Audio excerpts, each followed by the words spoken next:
समझने के लिए सबसे पहले तो आपको आपके स्क्रीन के सामने बैठना। मैं तो सीधा आज बोलती हूँ, आज अगले 20 मिनट के लिए ना कुछ मत करो।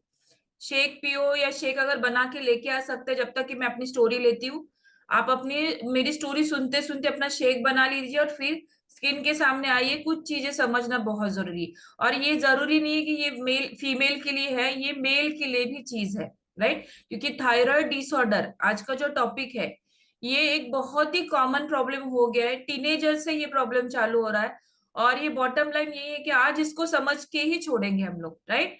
तो सब लोग रेडी है? मैं अपने स्क्रीन के साथ में जाऊंगी। यस, मेरा नाम सुहासिनी है। 1 सेकेंड। मेरा नाम सुहासिनी है, और ये फैमिली के साथ में तकरीबन 8 साल कंप्लीट हो चुके हैं मेरे ये फैमिली के साथ में जुड़े हुए। और बहुत अच्छा लगता है, डे बाय डे हम ये चीज के ऊपर काम कर रहे हैं, लोगों को मदद कर रहे हैं, लोगों की लाइफस्टाइल को सुधार रहे हैं।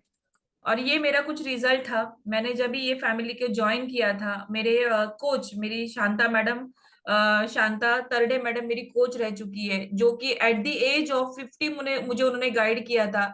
लेकिन उनकी जैसे कि एंटी एजिंग रुकी गई थी, क्योंकि उन्हें मुझे सिखाया कैसे एंटी एजिंग में रहना है।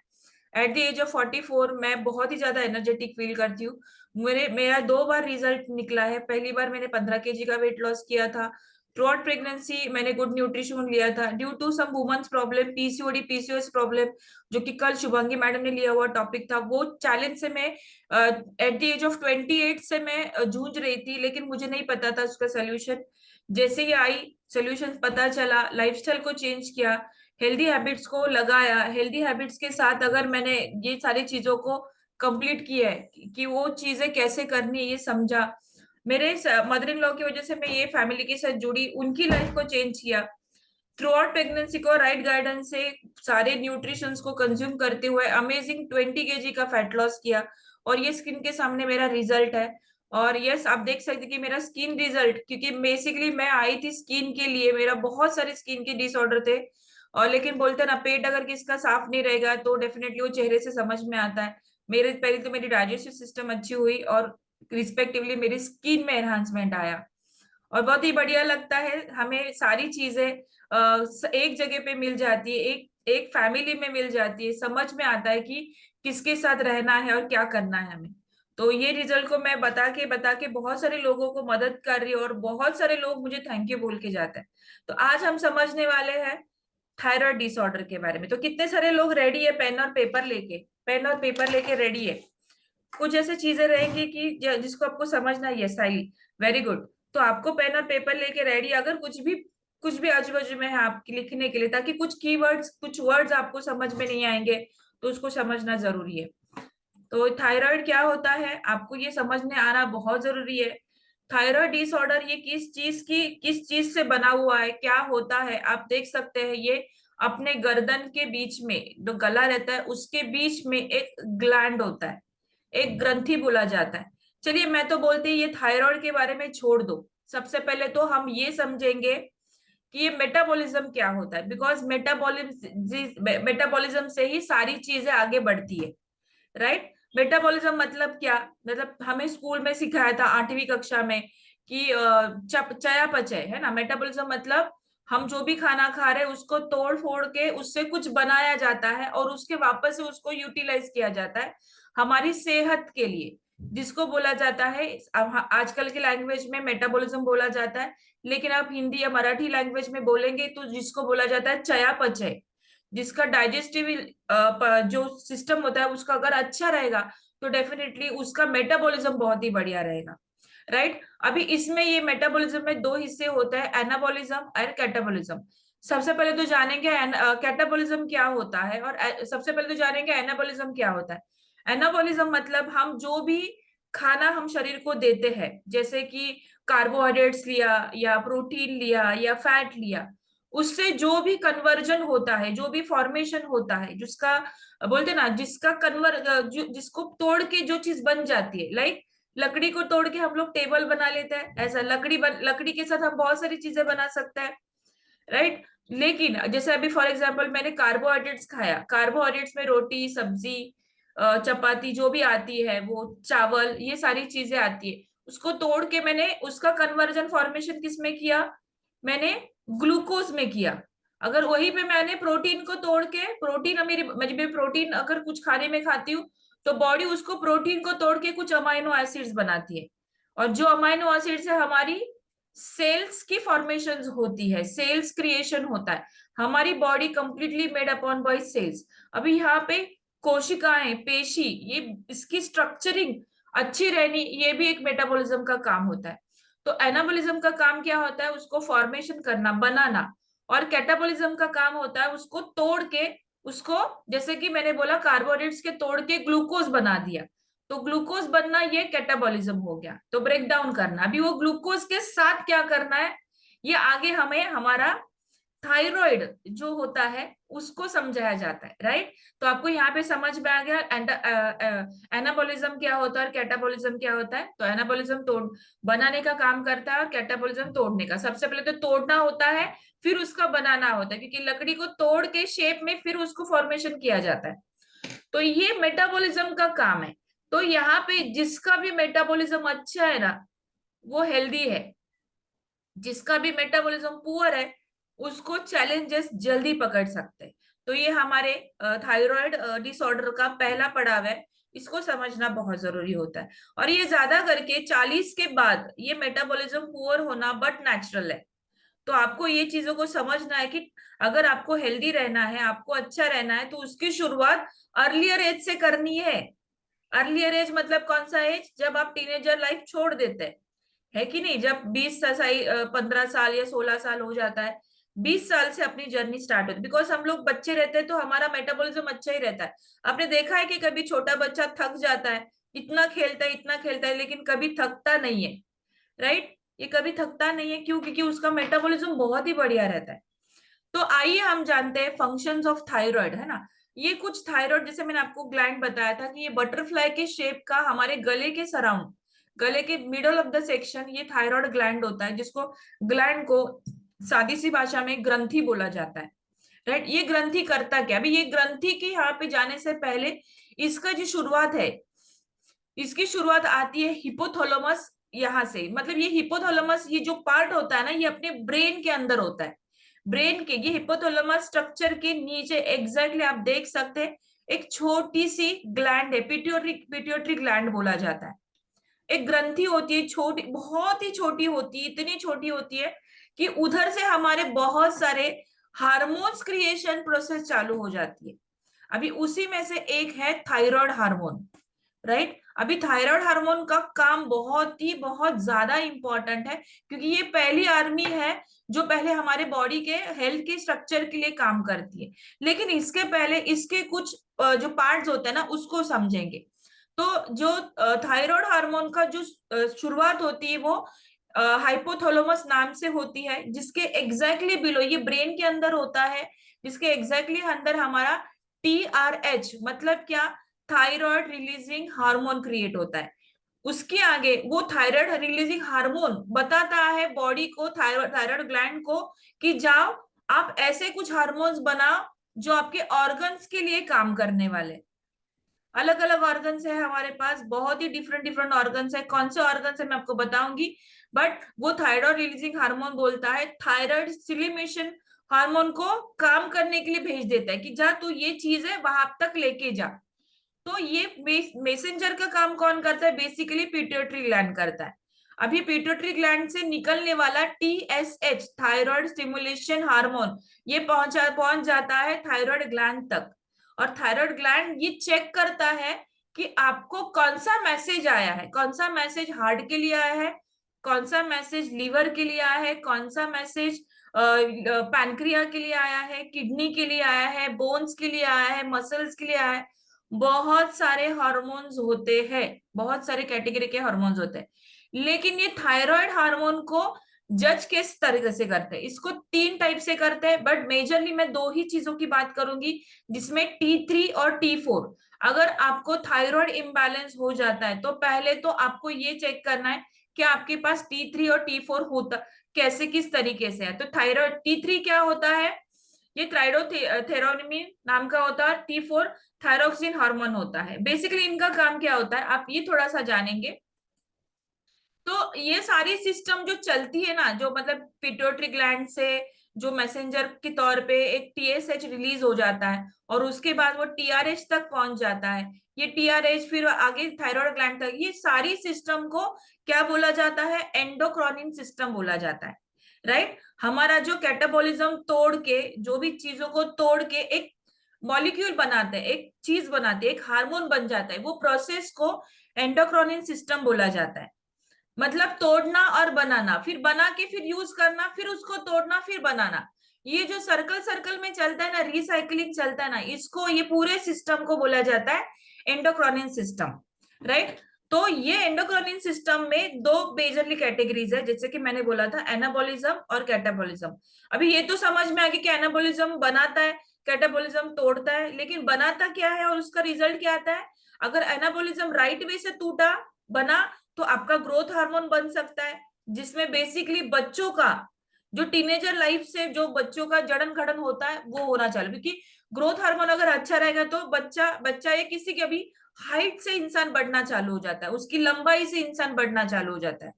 लेकिन वहीं पे अगर इंसुलिन हार्मोन ग्रो हो रहा है तो वो बंदा, वो पर्सन चौड़ा बढ़ना चालू हो जाता है, चौड़ाई उसकी बढ़नी मतलब मोटा होना चालू हो जाता है। तो इंसुलिन हार्मोन भी जरूरी होता है, बिकॉज वो हमें एनर्जी देता है, लेकिन अगर वो यूटिलाइज नहीं कर रहे, मतलब तोड़ने के बाद उसको अगर यूटिलाइजेशन नहीं हो रहा है, तो डेफिनेटली आपको डायबिटीज जैसे चैलेंजेस आ सकते हैं। तो बेसिकली कैटाबॉलिज्म में क्या आता है? थायराइड हार्मोन, जिसको मेजरली T3। आप मान के चलिए कि आपको बहुत सारे लोग, बच्चे, टीनेजर्स है ना, कैफीन यूज करते हैं। कैफीन क्यों यूज करते हैं? रेड बुल, फॉर एग्जाम्पल, अगर रेड बुल का मैं उदाहरण दूं, रेड बुल एक एनर्जी ड्रिंक है, मतलब हमारे सेल्स को एनर्जी की जरूरत पड़ती है। अगर वो एनर्जी नहीं मिलेगी तो हम कैसे फील करेंगे? वो लो फील करेंगे, राइट। अगर वो एनर्जी कुछ ज्यादा हो गई तो क्या हो जाएगा? हमें बहुत सारा हमारा स्वेटिंग होगा, या हमारे extra energy, for example 100 volt की बल्ब में अगर 400 वोल्ट का लाइट पास कर देंगे तो कैसे होगा? एग्जैक्टली वैसे। तो थायराइड हार्मोन में जो T3 हार्मोन है ना, ये बेसिकली इस तरीके से काम करता है। तो थोड़ा सा मैं एग्जाम्पल के तौर पे काम करूंगी। ये हिप्पोथैलेमस आप दिख रहे हैं इसके स्क्रीन के सामने, जो आपको दिख रहा है हिप्पोथैलेमस, ये एक बिग बॉस है। अभी ये बिग बॉस क्या बोलता है? ब्रेन में जो पिट्यूटरी ग्लैंड को मैसेज देता है कि जाओ आप, सॉरी ये एरो ऐसा होना चाहिए, आड़ा होना चाहिए, तो 1 सेकेंड।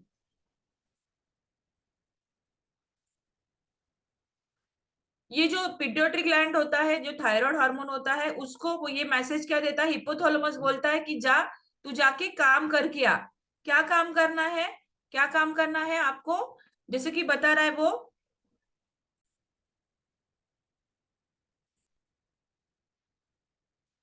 यस, ये बोल रहा है जाके, टीआरएच बोल रहा है, जो जहां पे हिपोथैलेमस एक मेन बिग बॉस वहां पे बैठा हुआ है, वो बोलता है पिट्यूटरी ग्लैंड को, तू जा, जाके कुछ टीएसएच बना, मतलब कुछ मैसेजेस बना, जो अपने नीचे के ब्रेन के नीचे के जो ऑर्गन्स है उसको काम पे लगाना है, स्टिमुलेट कर, ऐसे बहुत सारे हार्मोन्स को स्टिमुलेट कर, जिससे ब्रेन चलेगा, जिससे लीवर चले, किडनी चले।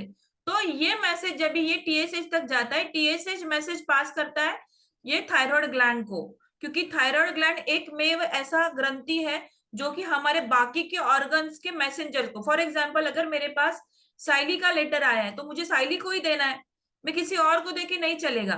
तो ये मैसेज जब भी आता है थायराइड ग्लैंड तक कि ये ब्रेन से हिप्पोथैलेमस ने कौन सा मैसेज पास किया है, वो थायराइड ग्रंथि फिल्टर करती है और उस हिसाब से मैसेज आगे बॉडी को पास हो जाता है। तो ये मैसेज पास होने के प्रोसेस जो होता है ना, ये बेसिकली इसको थायराइड हार्मोन्स का हार्मोन्स प्रोसेस बोला जाता है। लेकिन सबसे पहले तो बॉटम लाइन देखेंगे, हमारे सेल के पास enough amount of T3 already बना हुआ रहता है। ये जो सेल होता है ना, इसके अंदर ऑलरेडी 80% T3 बन जाता है, मतलब इसको पता है कि ये सेल हार्मोन स्किन का है, बोन का है, या किस चीज का है। हमारी बॉडी में number of trillion of cells है, हर सेल्स का अलग अलग काम है, तो उसको पता है। जैसे बोन टिश्यू का सेल है तो उसके लिए वो काम करेगा, स्किन का सेल है तो उसके लिए काम करेगा, बोन नैरो का सेल है तो उसके लिए काम करेगा, तो जैसे हार्ट का अगर कोई सराउंड सेल है तो उसके लिए काम। तो अब ऑलरेडी सेल्स के अंदर T3 lots of available amount में होता है, 80% अवेलेबल होता है, लेकिन ड्यू टू सम डिसऑर्डर हमारे body enough amount of T4 create नहीं करती। तो in case of that T3 बोलता है, सेल बोलता है बिग बॉस को, हाइपोथैलेमस को, जाओ मेरे लिए कुछ ऐसे T3 क्रिएट करो, बट T3 ऐसा स्टिमुलेशन है जो कि बहुत ज्यादा मात्रा में एकदम से बॉडी बना नहीं सकती, क्योंकि वो इनबिल्ड होता है, तो वो T4 फॉर्मेट में बनाना चालू कर देता है। अभी T4 फॉर्मेट क्या होता है, बहुत सारे रेड बुल का ट्रे होता है, जैसे कंटेनर समझ लीजिए, आप देख सकते हैं, तो उसी में बहुत सारे T3 अलाइन किए होते हैं। ये कंटेनर होता है T4 नाम का। तो थायराइड ग्लैंड के पास जब ही T3 पहुंच जाता है, TSH पहुंच जाता है, वो बोलता है कि ले भाई, इसमें से आपको जो T3 चाहिए वो बना निकाल ले, और इस हिसाब से थायराइड ग्लैंड अपने हिसाब से T3 निकाल लेता है, और वो अगेन सेल तक पास करता है, और ये प्रोसेस कंटिन्यूस चलते रहता है। अगर बाय चांस कहीं पे प्रॉब्लम आ जाए, जैसे कि फॉर एग्जांपल थायराइड ग्लैंड ने पिट्यूटरी ग्लैंड का सुनना बंद कर दिया, वो बोलता है मैं नहीं सुनूंगा ड्यू टू सम रीजन, या तो उसमें कुछ चैलेंजेस है, क्या चैलेंजेस हो सकते हैं मैं आपको बताऊंगी कि ये चैलेंज है, तो आगे क्या हो जाएगा, T3 बनेगा नहीं या T4 बनेगा नहीं, जिसके वजह से हमें थायराइड डिसऑर्डर के प्रॉब्लम स्टार्ट हो जाते हैं। इन केस ऑफ दैट, कभी अगर समझ मान के कि पिट्यूटरी ग्लैंड में प्रॉब्लम हो गया, कि कुछ ब्रेन इंजुरी हो गई, या कुछ साइकोलॉजिकल प्रॉब्लम हो गया, या ब्रेन में कुछ कॉम्प्लिकेशंस आ गए, ये सारी चीजें होती है, तो अगर पिट्यूटरी ग्लैंड में अगर नहीं बन रहा है, तो डेफिनेटली थायराइड ग्लैंड तक भी नहीं पहुंचेगा। और कहीं पे बिग बॉस ने गड़बड़ कर दी है ना, अगर बिग बॉस ही बोला मुझे नहीं काम करना तुम्हारे साथ, तो डेफिनेटली वहां पे भी प्रॉब्लम, तो ये सारी प्रोसेस होती है। अभी आपको ही समझ में आ जाए कि थायराइड ग्लैंड बेसिकली काम कैसे करता है। जब हम आगे बढ़ते हैं, तो थायराइड ग्लैंड का, जैसे मैंने शुरुआत में बताया कि काम क्या होता है, T3 T4 को अपने अपने हिसाब से इस्तेमाल करना। क्या क्या अपना अपना इस्तेमाल है, आप देख सकते हैं कि थायराइड ग्लैंड के जो होता है, ये ब्रेन डेवलपमेंट के लिए काम में आता है, हार्ट रेट को बैलेंस करने के लिए काम में आता है, ब्रीदिंग को, लंग्स की पावर को मेंटेन करने के लिए पावर काम में आता है, ग्लूकोज को, आपके पैनक्रिया को हेल्दी रखने के लिए काम में आता है, मेनेस्ट्रुअल साइकिल, जो कि लेडीज में 90% आजकल में चैलेंजेस आ रहे हैं, इसका डायरेक्ट कनेक्शन थायराइड हार्मोन से है, क्योंकि ये बहुत सारे वुमेन्स जो हार्मोन्स होते हैं उसको बैलेंस करने का काम करता है, पैनक्रिया को, मसल्स को बनाने का काम, बोन टिश्यू को है, बोन्स हेल्थ को, बोन डेंसिटी को मेंटेन करने का, बोन्स के हेल्थ को, क्वालिटी को मेंटेन करने का काम भी थायराइड करता है। उसके अलावा बॉडी वेट, मतलब आपका मसल परसेंटेज और फैट परसेंटेज को किस हिसाब से रखना है, उसको संतुलित कैसे रखना है, इसके लिए भी थायराइड जो ग्लैंड है जिसमें T3 और T4 काम करता है। अभी मेजरली T3 में क्या आता है कैटेगराइजेशन, अगर आप देख के चले कि मेजरली T3 ये प्रोटीन के लिए काम करता है, प्रोटीन के लिए काम करता है, ये प्रोटीन को बनाने का और उसका जो बोलते हैं ना अमाइनो एसिड्स को बना के उसके बहुत सारे ऑर्गन्स को मदद करने का, क्योंकि प्रोटीन की requirement each and every organs को लगती है। लेकिन T4 क्या काम करता है, ज्यादा करके इंडिया में T4 डेफिशिएंसी वाले लोग मिलते हैं, क्योंकि उनमें आयोडीन डेफिशिएंसी होता है। तो जिनके भी शरीर में आयोडीन डेफिशिएंसी और लैक ऑफ प्रोटीन डेफिशिएंसी आ जाती है, उनको थायराइड के प्रॉब्लम्स होना चालू हो जाते हैं। तो ये चीज तो समझ में आ गया कि T3 T4 क्या काम करता है, कि उसका अगर प्रोटीन प्रोटीन लेने के बाद उसको तोड़ना समझ में नहीं आ रहा है, या क्वालिटी ऑफ प्रोटीन लेना समझ में नहीं आ रहा है, ये deficiency, as per your body weight आप प्रोटीन इंटेक नहीं कर रहे, या आपके डाइट में नमक की मात्रा कम है, आयोडीन कहाँ कहाँ से मिलता है हम बात करेंगे इसके ऊपर। तो रोल थायराइड का क्या है ये आपको समझना है। तो थायराइड के दो टाइप है, जब ये इम्बैलेंस होता है तो दो कैटेगरी में लोग डिवाइड हो जाता है, एक होता है हाइपो, अब जैसे कि मोटापा आ जाता है, और तीसरा होता है दूसरा होता है हाइपर, जिसमें बहुत ज्यादा वजन कम होने का प्रोसेस चालू हो जाता है। मतलब ऐसे समझ लीजिए कि एक पर्सन ने एक साथ 3-4 रेडबुल पी लिए, तो पर्सन क्या हो जाएगा, हाइपर हो जाएगा, है ना। कभी कभी हमें ऐसा घबराहट सी होती है, बहुत सारी चीजें शिवरिंग होती है, कुछ चीजें घबरा जाते हैं हम लोग, तो हाइपर हो जाते हैं, बोलते हैं ना हाइपर मत हो जाओ, रिलैक्स करो। और हाइपो मतलब सुस्त, अरे इंसान हिलता ही नहीं है, इसको कुछ समझ में आ रहा है कि नहीं, तो थायराइड ग्लैंड कुछ मैसेजेस पास कर रही है, लेकिन जो मैसेज जिसके लिए जाना चाहिए वो जा ही नहीं रहा है, तो जिसकी वजह से हाइपोथायराइड होना चालू है। अभी इसके सिम्टम्स क्या है, कि आपको हाइपो अगर हो जाता है तो डेफिनेटली आपको चैलेंजेस आते हैं, क्या, जैसे कि हेयर लॉस होना, थकावट, हमेशा आलसीपना रहना, बेड से उठे लेकिन आधा घंटा लग जाता है उठने के लिए, कुछ भी काम करने के लिए सोचते हैं मन नहीं करता है करने के लिए, तो आलसीपना, सेंसिटिविटी ऑफ कोल्ड, अचानक से क्लाइमेट में चेंज आता है, अगर कोई भी पर्सन एसी में बैठ जाता है तो उसको कंपेरेटिव अदर पर्सन उसको जल्दी ठंडी लगती है, जल्दी ठंडी लग जाती है, कि उसका बॉडी टेम्परेचर जल्दी ठंडा हो जाता है, ठंडे का सेंसेशन बहुत जल्दी होता है, कॉन्स्टिपेशन हो जाता है, उनकी कोलेस्ट्रॉल लेवल, ट्राइग्लिसराइड लेवल बढ़ जाती है, वेट गेन होना चालू हो जाता है, स्किन ड्राई पड़ती है, उनकी पैची स्किन बननी चालू हो जाती है। तो हाइपोथायरॉयडिज्म क्या होता है? अंडर एक्टिव थायराइड है। इसको हम लोग एक्टिव करने के लिए आपको किस हार्मोन की जरूरत पड़ेगी? थायराइड स्टिमुलेशन हार्मोन्स की जरूरत पड़ेगी, जिसको ग्रोथ हार्मोन भी बोला जाता है, जिसको इंसुलिन हार्मोन भी। आगे दूसरा है हाइपर थायराइड, जिसको बोला जाता है, जिसमें क्या हो जाता है, आप फील तो अच्छा कर लेते हैं, ठीक ठीक लगता है आपको, इतना कुछ नहीं लगता, लेकिन आपके जो हेयर की स्ट्रक्चरिंग में प्रॉब्लम, ड्राइनेस आता है, ब्रिटल हेयर हो जाता है, आपको ट्रबल, सोने में बहुत ज्यादा दिक्कतें आती है, आपकी नींद अच्छी नहीं होती, आपको नींद नहीं आती प्रॉपर तरीके से। उसके बाद आपको ज्यादा से ज्यादा स्वेटिंग होना चालू, आप पंखे के नीचे बैठे तो भी आपको पसीना आता है, वेट लॉस इतना रैपिडली हो जाता है कि आप एक एक महीने में ज्यादा से ज्यादा, मतलब अनएक्सपेक्टेडली वेट लॉस हो जाता है, बीपी बढ़ने के भी प्रॉब्लम्स आते हैं, यहाँ पे थायराइड हाइपो में भी ये चैलेंज आता है, और इसमें भी हाई ब्लड प्रेशर बढ़ जाता है हाइपर में, एंजाइटी आती है, हमेशा आपको डर सा, एक डर सा रहता है, कोई भी चीज, आप नींद में भी रहते तो आपको लगता है कोई खाई में फेंक रहा है, आप किसी के साथ बाजू में बैठते तो आपको अनकॉन्फिडेंस फील होता है, मतलब आप एंजाइटी में रहते, कोई भी चीज आपको लगता है कि आपसे गलत ही होने वाली है। और मॉइस्ट स्किन, मतलब आपकी स्किन में एक नमी बनी रहेगी, एक ऐसा बोलते ना, एक चिपचिपापन बना रहेगा आपके स्किन में। तो आपको क्या हो जाता है, आपको ये सारी चीजें, सिम्टम्स अगर कहीं पे भी समझ में आ रहा है, तो आपको ध्यान देना है कि आपको ये सारे सिम्टम्स से आप जूझ रहे, तो आप अपनी कैटेगरी को डिसाइड कर सकते हैं, राइट। तो आगे देखते हैं इसके बारे में और क्या हम कर सकते हैं। तो टाइप्स ऑफ थायराइड डिजीज, अभी ये इसमें थायराइड डिजीज में टाइप्स है, अलग अलग 5 टाइप के थायराइड की डिजीज है। तो आपको अगर थायराइड इम्बैलेंस हो रहा है, डिसऑर्डर हो रहा है, तो कौन से डिजीज हो सकते हैं? या तो पहला है डिजीज हैशिमोटो डिजीज। हैशिमोटो डिजीज ये एक टाइप का ऐसा डिजीज है ना, जहां पे ना अपना ब्रेन खुद से ही काम करता है, मतलब जिद्दीपन बन जाता है, वो बोलता है मेरे को नहीं है तेरा इम्यून हेल्थ अच्छा करना, मुझे नहीं तेरा हार्ट का बात सुनना, मुझे नहीं लीवर के लिए काम करना, मतलब एक जिद्दी ग्लैंड काम करना चालू हो जाता है, वो बोलता है कि मैं खुद से नहीं काम करूंगा, नहीं करना है, तू बोल रहा है वो पिट्यूटरी ग्लैंड का एक भी चीज मैं सुनूंगा नहीं। ऐसे होते हैं ना कुछ बच्चे हमारे पास, जो बोलते हैं मेरी इम्यून हेल्थ को मैं डाउन करके ही रहूंगा, और जिसके वजह से आपको, अगर आपकी इम्यून हेल्थ समहाउ रीजन कि आपको समझ में आ रहा है कि मुझे हेल्दी हैबिट्स को अडॉप्ट करना है, मुझे एक्सरसाइज करना है, लेकिन कुछ ब्रेन्स के कुछ सिग्नल्स, कुछ मैसेंजर आपको अलाउ नहीं कर रहे हैं, तो in case of that Hashimoto disease आपको हो सकता है, जिसमें आपकी इम्यून हेल्थ बहुत ज्यादा लेवल पे डाउन हो सकती है। आगे आता है थायराइड कैंसर।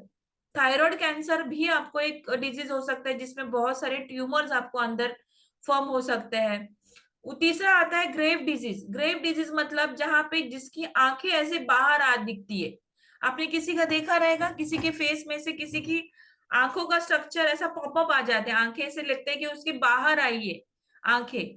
तो ये पहले नहीं होता है, लेकिन ग्रेजुअली ये बढ़ जाता है। ये होता है बेसिकली आंखों का डिसऑर्डर, जहाँ पे आंखें के हार्मोन्स, जो आई के हार्मोन्स होते हैं, वो डेवलप होता है। ये ज्यादा कभी होता है जब हमें चश्मा लग जाता है, क्योंकि हमारे जो आंखों के वेसल्स होते हैं, ब्लड वेसल्स होते हैं, जो नसें होती है, उसके ऊपर प्रेशर आता है, जो प्रॉपरली फंक्शनिंग नहीं करते। इसमें आपको आंखों का कैंसर होने की भी चांसेस होते हैं, चश्मा लगाने की भी चांसेस होता है, आपको डायरेक्टली लाइट से दिक्कत है। आप कभी देखा रहेगा, अगर आपके बच्चे डायरेक्टली सनलाइट में देख नहीं पा रहे, तो समझ लीजिए उनको ग्रेव डिजीज के चैलेंजेस आ सकते हैं। इनफैक्ट आप भी कभी देख सकते हैं कि सूरज की रोशनी में अगर आप नॉर्मल खड़े नहीं हो पा रहे, ये मेरा चैलेंज था पहले से ही। जब मैं बाहर निकलती थी डोर से बाहर, एकदम से सडनली जब लाइट आती थी, मेरे पूरे आंखें बंद हो जाती थी, मुझे सनग्लासेस बिना मैं रास्ते से चल नहीं पाती, लेकिन अभी मेरी ये सिचुएशन नहीं है, राइट। उसके बाद चौथा है टॉक्सिक मल्टीनोड्यूलर गॉइटर। गॉइटर का मतलब होता है, यहाँ पे जो थायराइड ग्लैंड में छोटे छोटे बबल्स होते हैं, ये छोटे छोटे बबल से बना हुआ ग्लैंड होता है, जहाँ पे एक ही बबल में बहुत सारा स्वेलिंग आना चालू हो जाता है ड्यू टू सम रीजन, और उसकी वजह से हमारा थाई, ये जो गले का पोर्शन है ऐसा पुल किया हुआ दिखता है, बड़ा हुआ दिखता है। और पांचवा जो होता है थायराइड डिजीज, जिसमें आपको हाइपर है हाइपोथायराइड, थायराइड के चैलेंजेस, जो कॉमन प्रॉब्लम्स होते हैं, वो दिखना चालू हो जाते हैं। तो ये आता है थायराइड डिजीज। इसमें 3 लेवल होता है, प्राइमरी, सेकेंडरी, थर्ड लेवल। तो हम जो लोग नॉर्मली देखते हैं वो प्राइमरी और सेकेंडरी लेवल के होते हैं, और थर्ड लेवल की जो लोग होते हैं ना, उनको इन case of that thyroid gland को हटाना पड़ता है, उनको शरीर से निकालना पड़ता है, और जिसकी वजह से उनकी बॉडी ऑपरेशन जो भी मैसेंजर राइट वे पे ऑर्गन्स तक जाना है वो नहीं जा सकता। या फिर जिनको ब्रेन इंजरी हुई है कि उनके स्कैल्प में बहुत ज्यादा एक्सीडेंट हुआ, बहुत बड़ा, उनको ऑपरेट करना पड़ा, जिसकी वजह से पिट्यूटरी ग्लैंड अच्छे से काम नहीं कर रहा है, जिसकी वजह से भी थायराइड डिजीज हो सकते हैं। तो आपको ध्यान देना है, इसके मेजर रीजंस हो सकते हैं। लेकिन आज के तारीख में ये प्राइमरी और सेकेंडरी लेवल पे बहुत सारे लोग हैं। कितने लोग हैं ये थायराइड में, आप देख सकते हैं हर 10 में एक इंडियन इंडियन स्ट्रगल कर ही रहा है, इनफैक्ट 3 स्ट्रगल कर रहे हैं, है ना। इसमें ज्यादा करके कैटेगरी लेडीज में आती है, बिकॉज लेडीज के एवरी मंथ हार्मोन्स फ्लक्चुएशंस होते हैं। और आपको मैं बता दूं, जो थायराइड है ना, जो पिट्यूटरी ग्लैंड जो ब्रेन से रिलेट कर रही है, ये 50% इम्बैलेंस होने का मेन रीजन होता है स्ट्रेस। हम बिना मतलब का जब स्ट्रेस लेते हैं तो हमारी बॉडी बहुत सारे गलत गलत एंजाइम्स क्रिएट करती है, बहुत सारे ऐसे कुछ केमिकल्स क्रिएट करती है। बेसिकली जो थायराइड होता है ना, थायराइड ये बेसिकली क्या होता है, थायराइड हार्मोन्स कम्युनिकेट करता है हमारे न्यूरॉन से, हमारे ब्रेन से जो सिग्नल निकलते हैं ना, न्यूरॉन्स, है ना, पता है, देखा रहेगा न्यूरॉन से लाइट कैसे चमकता है, वो न्यूरॉन से काम करता है या तो फिर केमिकल ट्रांसमीटर से काम करता है।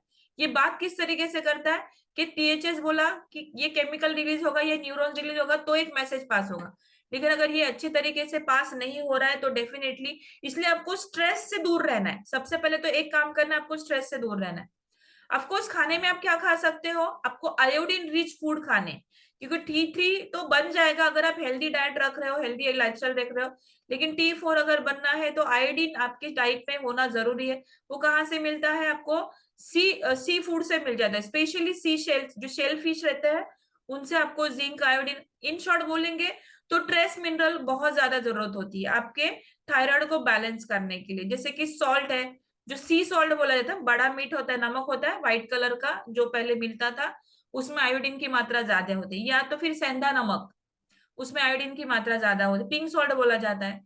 एग्स में होता है, फिर फ्रूट्स और वेजिटेबल्स में, कुछ फ्रूट्स और वेजिटेबल्स में आयोडीन की मात्रा होती है, मिल्क में होती है, चीज में होती है। तो आपको ध्यान देना है कि संतुलित आहार करना बहुत जरूरी है। ये सारी चीजें हम जब भी करते हैं तो हमारा हेल्दी लाइफस्टाइल होना चालू हो जाता है। अगर आप 20% वर्कआउट करते हैं तो आपका डोपामाइन हार्मोन रिलीज होता है जो विल पावर को बढ़ाता है, आपको हैप्पी हार्मोन रिलीज करता है। और पिट्यूटरी ग्लैंड अगर हैप्पी हार्मोन रिलीज कर रही है तो डेफिनेटली थायराइड ग्लैंड तो अच्छे से काम करने ही वाला है। तो हमारे पास बहुत ही अमेजिंग फूड सप्लीमेंट है। वैसे तो हमारे सारे न्यूट्रिशन अच्छे हैं, जो इसमें Formula 1 मेजरली रोल प्ले करता है, बिकॉज उसमें गुड कार्ब्स है, इनफ अमाउंट ऑफ प्रोटीन है, फाइबर है, और बहुत सारे ऐसे एसेंशियल विटामिन एंड मिनरल्स है। बट इन दैट ऑफ जो जिसको जो बोलते हैं ना सप्लीमेंट, जो जैक सप्लीमेंट बोला जाता है, मल्टीविटामिन, जिसके अंदर बहुत सारा ट्रेस मिनरल है जो अपनी छोटी छोटी जरूरतों का ध्यान देखता है शरीर की। तो हमारे पास जो मल्टीविटामिन जो फूड सप्लीमेंट है ये इतने अमेजिंग काम करती है, जो जिसके वजह से हमारे आयरन, कैल्शियम, जिंक, बायोटिन, मैंने साइड में कुछ सप्लीमेंट्स के लेबलिंग भी लिखे हुए कि आपको कितना सारा चीजें यहाँ से मिल जाता है अगर आप ये मल्टीविटामिन सप्लीमेंट को खाते हैं, राइट। तो इसके रिगार्डिंग हम लोग एक वीडियो देखेंगे। तो आई होप आप लोगों को समझ में आ रहा है कि आपके डाइट में किस चीज का बदलाव होना जरूरी है, क्यों खाना है, क्योंकि थायराइड ये एक बीमारी है और ये रातों रात नहीं आने वाली, राइट। तो आप समझेंगे ये मल्टीविटामिन टैबलेट क्या काम करती है।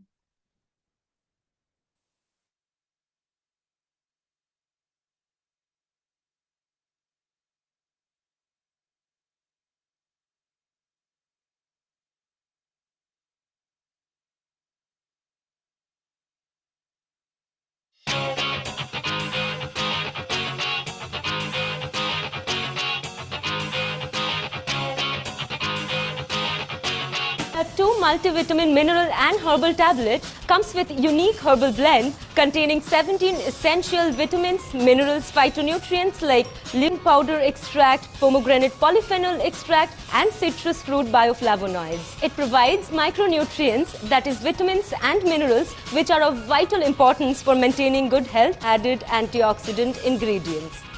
Phytonutrients may have some bioactive functions to support health. These herbal ingredients provide phytonutrients for antioxidant support.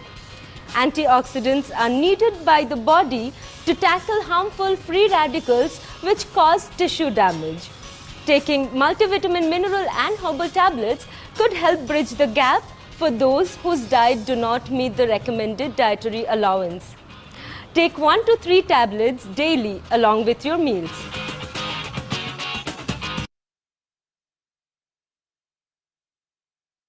Yes, thank you so much. यही तक मेरा पार्ट था और बहुत सारी चीजें मैंने क्लियर की है कि किस हिसाब से हमें डाइट को मेंटेन करना है, किस हिसाब से हमारे, क्योंकि थायराइड ग्लैंड एक बहुत ही एक फिल्टरिंग का काम करता है जो कि हमारे गले के बीचों बीच रहता है। अगर यहाँ पे अगर फंक्शनिंग प्रॉपर नहीं हो रहा है, हमारा थायराइड ग्लैंड अगर प्रॉपर नहीं हो रहा है, तो शायद आपको बहुत सारे चैलेंजेस से जूझना पड़ सकता है। और इसमें लेडीज ज्यादा करके टारगेटेड होती है क्योंकि उनमें 80% हार्मोन्स के ऊपर ही उनकी बॉडी फ्लक्चुएट होती है। स्ट्रेस लेने का बहुत ही गंदा हैबिट, जबरदस्ती वाला स्ट्रेस लेने का गंदा हैबिट लेडीज के पास होता है। उनको लगता है उनकी वजह से ही सारी चीजें हो रही है। तो सबसे पहले तो हमें फ्री फुल लाइफ जीना है, हैप्पी वाला लाइफ जीना है, और इसके साथ डेफिनेटली हमारी कम्युनिटी से जुड़े रहना है जो कि आपको हेल्दी एक्टिव लाइफस्टाइल को कैसे अडॉप्ट करना है ये सिखाती है। So thank you so much. यही तक मेरा पार्ट था। Over to you Saili.